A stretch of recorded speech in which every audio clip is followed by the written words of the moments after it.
El mundo espiritual como nunca lo has visto. Parte 1. ¿Quiénes son los ángeles y los ángeles caídos? La primera pregunta que enfrentamos es, ¿quiénes son los ángeles? Vamos a consultar las Escrituras. Al estudiar el Antiguo Testamento, encontramos que los ángeles se mencionan 108 veces. Estos seres han sido retratados en películas, programas de televisión y libros populares.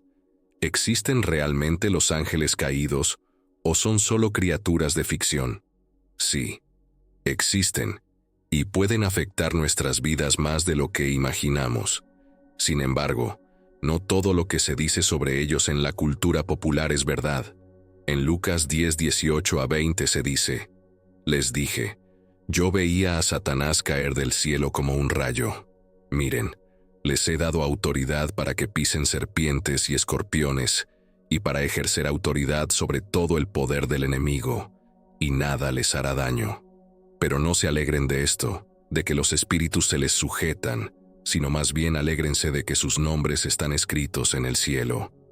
Efesios 6:12 nos dice, «Porque nuestra lucha no es contra carne y sangre, sino contra los principados, contra las potestades, contra los gobernadores de las tinieblas de este siglo, contra las huestes espirituales de maldad en las regiones celestes».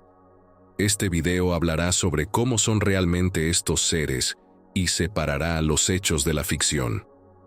¿Qué dice la Biblia sobre los ángeles? En general, la Biblia tiene mucho que decir acerca de ellos. Los ángeles son mencionados o aparecen casi 300 veces en la Biblia. ¿Qué son los ángeles caídos? Los ángeles que eligieron rebelarse contra Dios y fueron expulsados del cielo se conocen como ángeles caídos.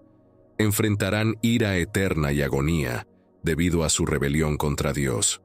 Judas 1:6 dice, «Y a los ángeles que no guardaron su dignidad, sino que abandonaron su propia morada. Los ha guardado bajo oscuridad densa en cadenas eternas para el juicio del gran día». 2 Pedro 2:4 menciona, «Porque si Dios no perdonó a los ángeles que pecaron, sino que los arrojó al infierno y los entregó a prisiones de oscuridad, reservados para el juicio.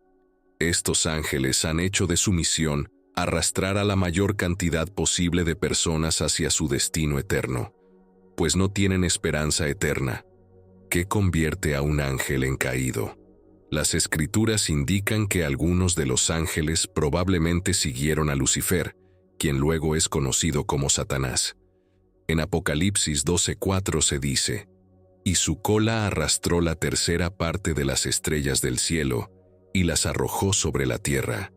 Y el dragón se plantó delante de la mujer que estaba a punto de dar a luz, para devorar a su hijo tan pronto como naciera». Satanás, celoso de la adoración que recibía a Dios, decidió separarse del cielo y llevó consigo a algunos ángeles. Si un ángel siguió a Satanás durante esta rebelión inicial, se considera un ángel caído. Eternidad en el lago de fuego, Apocalipsis 20:10. Los ángeles caídos enfrentan una condena eterna debido a su rebelión contra Dios Todopoderoso. Conocen su destino y temen. Esto nos lleva al final de nuestra discusión sobre los criterios. Estos seres causan destrucción y discordia porque, conscientes de su situación por su rebelión, intentarán arrastrar a la mayor cantidad posible de almas con ellos.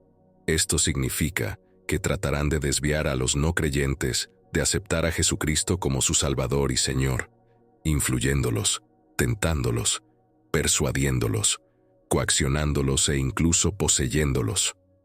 ¿Existen otros versículos sobre estos seres además del mencionado anteriormente? Sí, la Biblia menciona a los ángeles en relación con Satanás en algunos otros pasajes.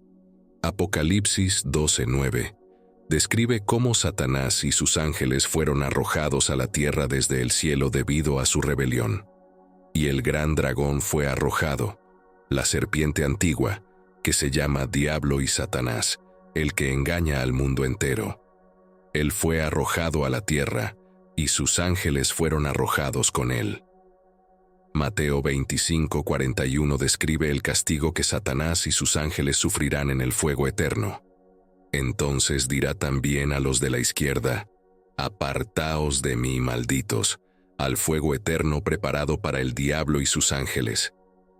En Apocalipsis 12:4, a través de la metáfora de las estrellas, se indica que Satanás arrastró a una tercera parte de las estrellas del cielo, simbolizando su influencia sobre un gran número de seres. La rebelión de los ángeles del cielo contra Dios. Apocalipsis 12:4 dice: «Y su cola arrastró la tercera parte de las estrellas del cielo y las arrojó sobre la tierra. Y el dragón se plantó delante de la mujer que estaba a punto de dar a luz, para devorar a su hijo tan pronto como naciera». ¿Existen muchos ángeles caídos? Hay versículos en las Escrituras que muestran que hay muchos demonios en el mundo. En Marcos 5:9, vemos a un hombre poseído por tantos demonios que se identifican como legión. Otro versículo, en Mateo 12:43, habla de cómo un demonio saldrá de un incrédulo y luego regresará con varios otros para habitar en esa persona nuevamente. En Mateo 12:22-46, se relata cómo un hombre, poseído por un demonio que era ciego y mudo, fue llevado a Jesús, quien lo sanó para que el hombre pudiera hablar y ver. Todos se asombraron y se preguntaron si éste podría ser el hijo de David, el Mesías. Sin embargo, los fariseos dijeron que este hombre echaba fuera a los demonios solo con la ayuda de Beelzebú, el príncipe de los demonios. Conociendo sus pensamientos, Jesús les dijo que cualquier reino dividido contra sí mismo queda desolado, y ninguna ciudad o casa dividida puede mantenerse en pie. Si Satanás expulsa a Satanás, está dividido contra sí mismo, ¿y cómo se mantendrá su reino? Si yo expulso a los demonios con la ayuda de Beelzebú, ¿con la ayuda de quién los expulsan sus hijos? Ellos serán sus jueces, pero si es por el Espíritu de Dios que expulso los demonios, entonces el reino de Dios ha llegado a ustedes antes de lo que esperaban. Oh, ¿cómo puede alguien entrar en la casa de un hombre fuerte y robar sus bienes, a menos que primero lo venza y lo ate? Solo entonces podrá saquear y robar su casa. El que no está conmigo está en contra de mí, y el que no junta conmigo, desparrama. Por lo tanto, les digo que todo pecado y blasfemia, toda ofensa o injuria contra cosas sagradas, serán perdonadas a las personas, pero la blasfemia contra el Espíritu Santo no será perdonada. El que hable contra el Hijo del Hombre será perdonado, pero el que hable contra el Espíritu Santo atribuyendo los milagros hechos por mí a Satanás no será perdonado, ni en este siglo ni en el venidero. O hagan el árbol bueno y su fruto bueno, o hagan el árbol malo y su fruto malo, porque el árbol se reconoce y se juzga por su fruto. Generación de víboras, ¿cómo pueden decir cosas buenas siendo malvados? Porque la boca habla de lo que está lleno el corazón. El hombre bueno, de su buen tesoro interno, saca cosas buenas, y el hombre malo, de su mal tesoro interno, saca cosas malas. Pero les digo que en el día del juicio, las personas tendrán que rendir cuentas por cada palabra ociosa e inútil que hayan dicho, porque por sus palabras, que reflejan su condición espiritual, serán justificados o condenados. Absuelto de la culpa del pecado y, por tus palabras, rechazándome, serás condenado y sentenciado. Entonces, algunos de los escribas y fariseos le dijeron: Maestro, queremos ver una señal milagrosa de ti, si es cierto que eres lo que afirmas ser. Pero él les respondió: Una generación mala y adúltera, moralmente infiel a Dios, busca un signo milagroso, pero no se le dará ninguna señal, excepto la señal del profeta Jonás. Así como Jonás estuvo 3 días y 3 noches en el vientre del gran pez, así también el Hijo del Hombre estará 3 días y 3 noches en el corazón de la tierra. Los hombres de Nínive se levantarán como testigos en el juicio contra esta generación, y la condenarán, porque se arrepintieron con la predicación de Jonás, y ahora aquí hay algo mayor que Jonás. La reina del sur, de Saba, se levantará como testigo en el juicio contra esta generación y la condenará, porque vino desde los confines de la tierra para escuchar la sabiduría de Salomón. Y ahora, aquí hay algo mayor que Salomón. Cuando el espíritu impuro sale de un hombre, anda por lugares áridos y desiertos en busca de descanso, pero no lo encuentra. Entonces dice: volveré a mi casa de donde salí, y al llegar, encuentra el lugar desocupado, barrido y en orden. Luego va y trae consigo 7 espíritus más malignos que él, y entran y se establecen allí. La última condición de ese hombre será peor que la primera. Así también será con esta generación malvada. Mientras él aún hablaba a las multitudes, sucedió que su madre y sus hermanos estaban afuera pidiendo hablar con él. Los demonios pueden habitar en los incrédulos y hacer que aquellos a quienes poseen intenten hacerse daño a sí mismos. En Marcos 5, 1-20, vemos que llegaron al otro lado del mar, a la región de los Gadarenos. Cuando Jesús salió de la barca, un hombre de los sepulcros con un espíritu impuro lo encontró de inmediato. El hombre vivía en los sepulcros y nadie podía atarlo, ni siquiera con cadenas, porque muchas veces había sido atado con grilletes y cadenas, pero rompía las cadenas y deshacía los grilletes. Nadie era lo suficientemente fuerte para someterlo y dominarlo.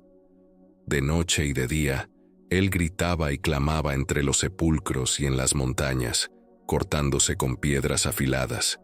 Al ver a Jesús desde lejos, corrió y se postró ante él en señal de adoración.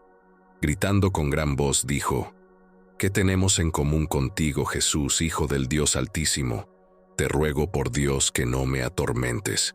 Porque Jesús le decía: sal de este hombre, espíritu impuro. Jesús le preguntó: ¿cuál es tu nombre? Y él respondió: mi nombre es Legión, porque somos muchos. Y empezó a rogarle repetidamente que no los echara fuera de la región. Ahora había una gran piara de los cerdos pastaban allí en la montaña, y el demonio le suplicó: envíanos a los cerdos para que podamos entrar en ellos. Jesús les dio permiso y los espíritus impuros salieron del hombre y entraron en los cerdos. La piara, que contaba unos 2000 animales, se lanzó precipitadamente por el declive hasta el mar, y se ahogaron uno tras otro en el agua. Los pastores de los cerdos huyeron, y lo contaron en la ciudad y en los campos. La gente vino a ver qué había sucedido. Al llegar, vieron al hombre que había estado poseído por demonios sentado, vestido y en su sano juicio. El mismo hombre que antes tenía la legión de demonios. Ellos se asustaron. Aquellos que habían presenciado el hecho contaron detalladamente a la gente lo que había sucedido con el endemoniado, y todo sobre los cerdos. Entonces, la gente empezó a rogarle a Jesús que se fuera de su región. Mientras él estaba a punto de embarcarse, el hombre gentil que había sido poseído le suplicaba que le permitiera ir con él como discípulo. Jesús no lo permitió, sino que le dijo: ve a tu casa con tu familia y diles todo lo grande que el Señor ha hecho por ti, y cómo ha tenido misericordia de ti. Así que él obedeció, se fue y comenzó a proclamar públicamente en Decápolis, la región de las 10 ciudades helenísticas, todas las grandes cosas que Jesús había hecho por él, y todos se asombraron. Se difundieron mentiras. La gente que aleja a las personas de Dios se menciona en Juan 8:44. Ustedes son de su padre el diablo, y quieren hacer los deseos de su padre. Él ha sido asesino desde el principio, y no se mantiene en la verdad, porque no hay verdad en él. Cuando miente, habla según su propia naturaleza, pues es mentiroso y padre de la mentira y las medias verdades. Ellos tienen influencia sobre los gobernantes, como se muestra en Daniel 10, 12, 13. Entonces me dijo: no temas, Daniel, porque desde el primer día en que te propusiste entender y humillarte delante de tu Dios, fueron oídas tus palabras, y yo he venido por causa de tus palabras. Pero el príncipe del reino de Persia se opuso a mí durante 21 días, y he aquí Miguel, uno de los principales príncipes, vino para ayudarme, porque yo había quedado allí con los reyes de Persia. Satanás, el líder de los demonios, era anteriormente conocido como Lucifer. Él es quien los indujo a rebelarse contra Dios. Satanás, el padre de las mentiras y el príncipe de este mundo, intentará persuadir a cualquiera para que rechace a Jesús como su Señor y Salvador. Juan 8:44 dice: «Ustedes son de su padre el diablo, y quieren hacer los deseos de su padre. Él ha sido asesino desde el principio, y no se mantiene en la verdad, porque no hay verdad en él. Cuando miente, habla según su propia naturaleza, pues es mentiroso y padre de la mentira y las medias verdades». Juan 12:31 añade: «Ahora es el juicio de este mundo. Este mundo está siendo juzgado ahora. El gobernante de este mundo, Satanás, será expulsado. Él intentará tentarnos de todas las maneras posibles». En Mateo 4:1-11 dice: «Entonces Jesús fue llevado por el Espíritu Santo al desierto para ser tentado por el diablo.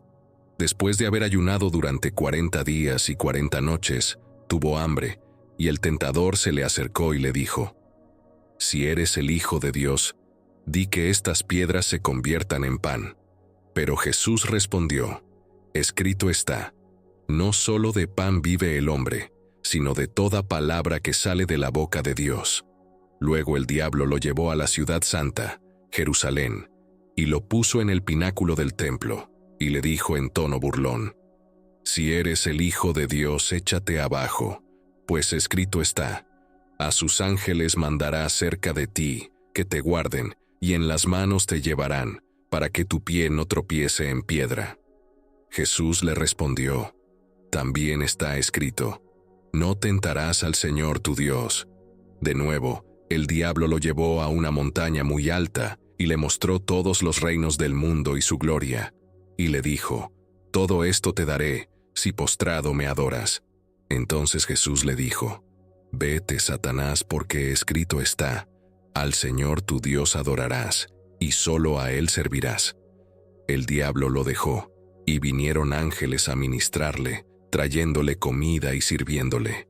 Es importante destacar que Satanás no es el opuesto de Dios. Dios siempre es mucho más poderoso que Satanás. Satanás no es todopoderoso, ni todo sabio, ni todo presente. En cuanto a lo que es ficticio acerca de estos seres, los ángeles caídos ya han perdido. Cuando vemos el mal actuando en nuestro mundo moderno, es fácil desanimarse, pero debemos recordar que Jesús ya ha ganado la batalla.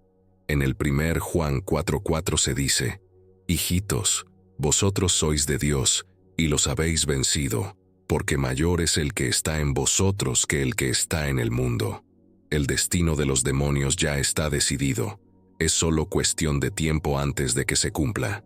Los ángeles son seres poderosos, pero deben inclinarse ante Dios. A pesar de su fuerza, Dios es mayor y el propósito de Dios siempre prevalecerá al final.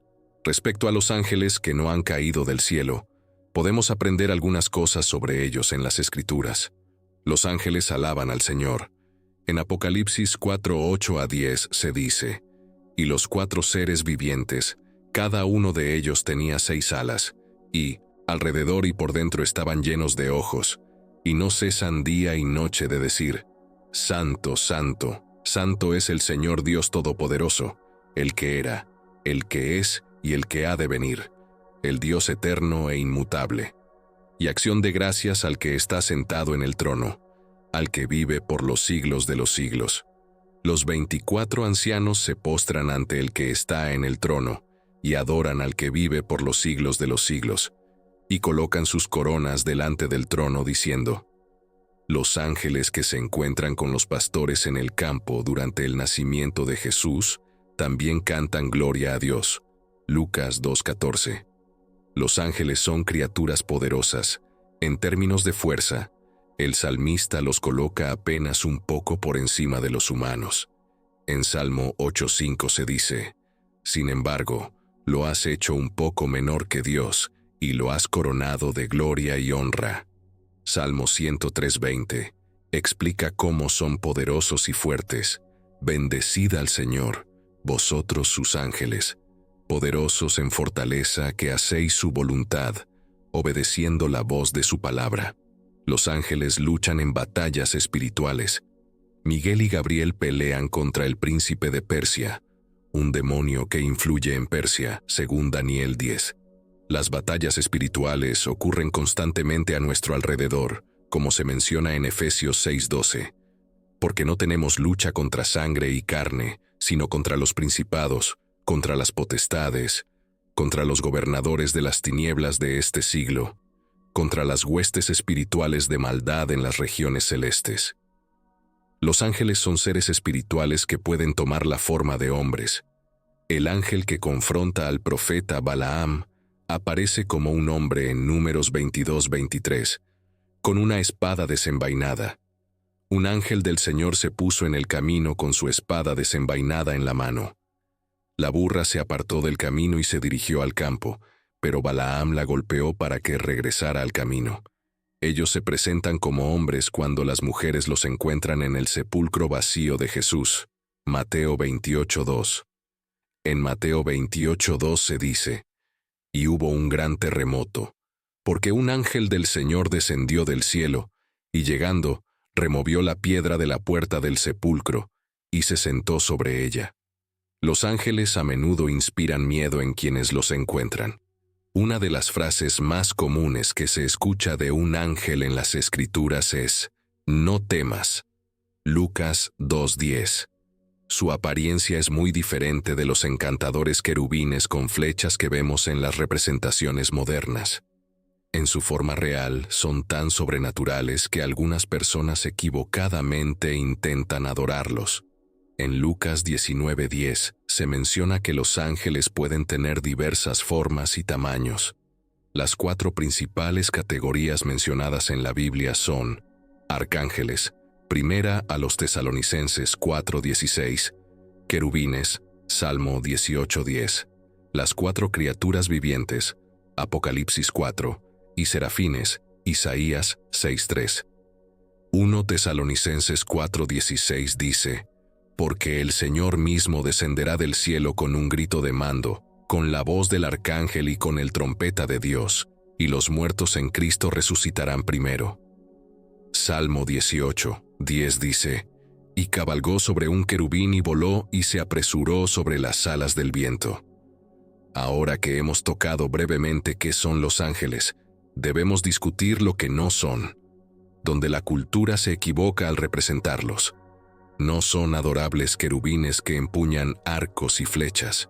Cuando los autores de la Biblia describen a los ángeles, utilizan imágenes extrañas. Por ejemplo, Ezequiel menciona ruedas con ojos en los bordes. En Ezequiel 1:18 se dice: en cuanto a sus ruedas, estaban tan altas que causaban temor, y los bordes de las 4 ruedas estaban llenos de ojos alrededor. Los ángeles no tienen la posibilidad de ser salvados. Cuando algunos ángeles cayeron del cielo, escogieron la destrucción eterna. En 2 Pedro 2:4 se dice: porque si Dios no perdonó a los ángeles que pecaron, sino que los arrojó al infierno y los entregó a cárceles de oscuridad para ser reservados al juicio. Los ángeles intervinieron en las vidas de los patriarcas Abraham y Jacob, como muestra el libro de Génesis. En el libro de Éxodo, Moisés también se encontró con ángeles durante la travesía por el desierto. En Éxodo 14:19 se dice: el ángel de Dios que iba delante del campamento de Israel se movió y fue detrás de ellos.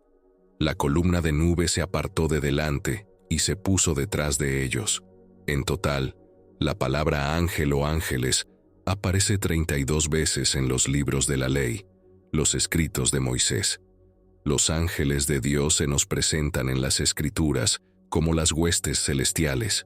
Los ángeles son seres reales, no figuras míticas ni opiniones. Son personalidades espirituales que tienen un impacto físico. Así como el mundo demoníaco está oculto, el mundo angelical también lo está. Los ángeles nos rodean y su impacto dinámico es evidente. Es innegable que, aunque no podamos verlos, no hay nada que los ángeles de Dios no observen. Puede que no podamos tocarlos, pero los ángeles sí pueden tocar a las personas. Aunque no podemos manejarlos, ellos pueden destruir reyes. En la Biblia, el Señor eligió a un ángel en particular para que fuera adelante de Moisés a Egipto, y él solo venció a toda una nación. La invencibilidad es una característica principal de los ángeles de Dios, y esta invencibilidad marca la diferencia entre demonios y ángeles. Solo las huestes celestiales sobresalen en fuerza.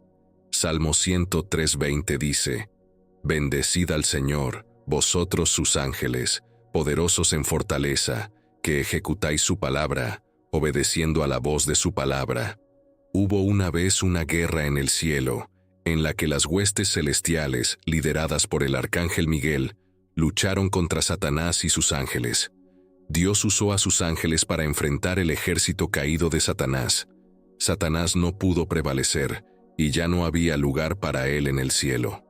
Apocalipsis 12:7-9 nos dice: «Y hubo guerra en el cielo. Miguel y sus ángeles lucharon contra el dragón, y el dragón y sus ángeles pelearon, pero no prevalecieron, ni se halló ya lugar para ellos en el cielo. Y fue lanzado fuera el gran dragón, la serpiente antigua, que se llama Diablo y Satanás, el que engaña al mundo entero. Fue arrojado a la tierra, y sus ángeles fueron arrojados con él». En cualquier conflicto, los ángeles siempre suceder completamente en eliminar a la oposición. En la Biblia, los ángeles nunca han sido conocidos por fallar.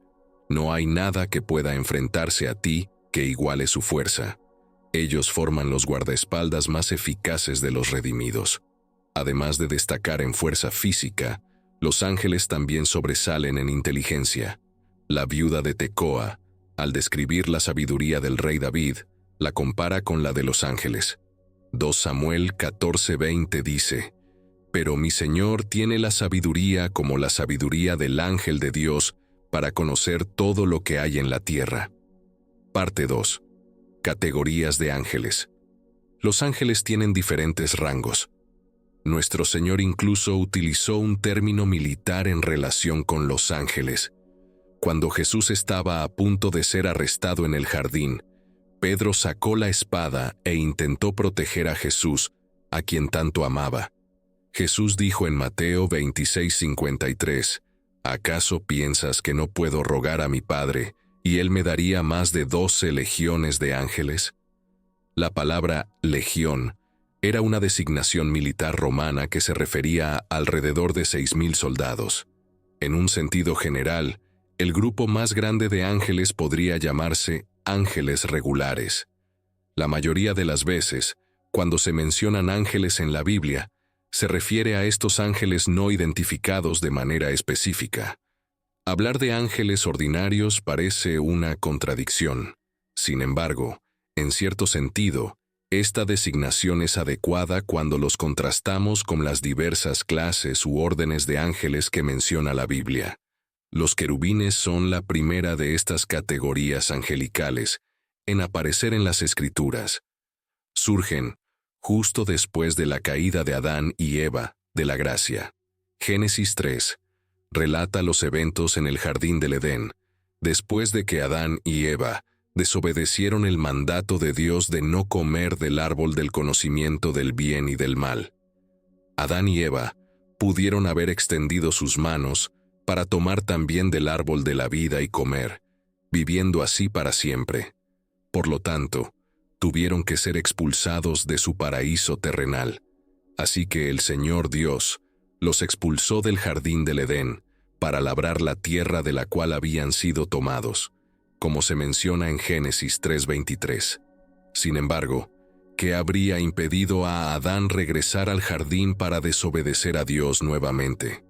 En Génesis 3:24 se dice que Dios expulsó al hombre y colocó querubines al este del jardín del Edén, junto con una espada de hoja relampagueante que giraba en todas las direcciones para proteger y guardar el acceso al árbol de la vida. Hubiera sido aterrador que Adán hubiera probado del árbol de la vida y quedara confirmado para siempre en su naturaleza caída. Para evitar esto, Dios envió un contingente de querubines grandes y confiables para vigilar el camino hacia el árbol. Curiosamente, la siguiente aparición de los querubines en la palabra de Dios está relacionada con la recuperación de lo perdido. En Éxodo 25, a Moisés se le dieron instrucciones claras y específicas sobre cómo hacer diversos artículos de muebles para el tabernáculo. El primero descrito fue el propiciatorio y el arca de la alianza, donde Dios prometió encontrarse y comunicarse con Moisés. ¿Qué eligió Dios para colocar sobre el propiciatorio? Escogió imágenes de querubines hechos de oro.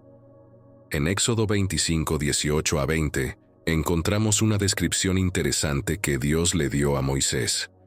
Harás 2 querubines de oro labrado, de una sola pieza con el propiciatorio. En los 2 extremos del propiciatorio, harás un querubín en un extremo y el otro querubín en el otro extremo. Harás los querubines de una sola pieza, con el propiciatorio en sus 2 extremos. Los querubines tendrán sus alas extendidas hacia arriba, cubriendo el propiciatorio con sus alas, y estarán el uno frente al otro. Sus rostros estarán mirando hacia el propiciatorio. Serafines, otro grupo específico de ángeles, son los serafines. En hebreo, serafines significa los ardientes. Isaías capítulo 6 nos habla sobre los serafines. El profeta Isaías registró su visión gloriosa con estas palabras: Vi al Señor sentado sobre un trono alto y sublime, y su tren llenaba el templo. Por encima de él estaban los serafines. Cada uno tenía 6 alas, con 2 cubría su rostro, con 2 cubría sus pies, y con 2 volaba. Isaías 6:1 a 2. ¿Qué estaban haciendo los serafines? Isaías 6:3 dice: Y uno clamaba a otro diciendo: Santo, santo, santo es el Señor de los ejércitos. Toda la tierra está llena de su gloria. Isaías supo de inmediato que no tenía derecho a estar en la presencia santa de Dios, y lo reconoció. Entonces dije: ¡Ay de mí! Estoy perdido, porque soy un hombre de labios impuros y vivo en medio de un pueblo de labios impuros, pues mis ojos han visto al Rey, al Señor de los ejércitos. Entonces uno de los serafines voló hacia mí con un carbón encendido en la mano, que había tomado del altar con unas tenazas. Me tocó la boca con él y dijo: He aquí que esto ha tocado tus labios, tu iniquidad es quitada y tu pecado es perdonado. Isaías 6:5-7. Criaturas vivientes. En la versión King James, un tercer grupo particular de ángeles se llama las 4 bestias. Sin embargo, otra traducción sería las 4 criaturas vivientes. Al igual que los serafines, ellas tienen 6 alas. Apocalipsis 4:8 dice: Y los 4 seres vivientes, cada uno de ellos con 6 alas, están llenos de ojos por dentro y por fuera, debajo de sus alas, y día y noche no cesan de decir: Santo, Santo, Santo es el Señor Dios Todopoderoso, el que era, el que es y el que ha de venir, el Dios eterno e inmutable. En Apocalipsis capítulo 5, capítulo 7 y capítulo 19, las criaturas vivientes son representadas en actitud de adoración y alabanza. No obstante, en Apocalipsis 15, las criaturas vivientes están involucradas en derramar la ira de Dios sobre las personas impenitentes. Hemos llegado al final de nuestro video de hoy. Esperamos que esta exploración sobre los ángeles y su papel en las Escrituras haya sido esclarecedora e interesante para ti. Nos gustaría saber qué has aprendido de este contenido y cómo te ha impactado. Déjanos tus comentarios abajo, comparte tus reflexiones y preguntas. Si te ha gustado el video, no olvides darle un me gusta y suscribirte a nuestro canal para no perderte futuros contenidos. Gracias por acompañarnos y hasta la próxima.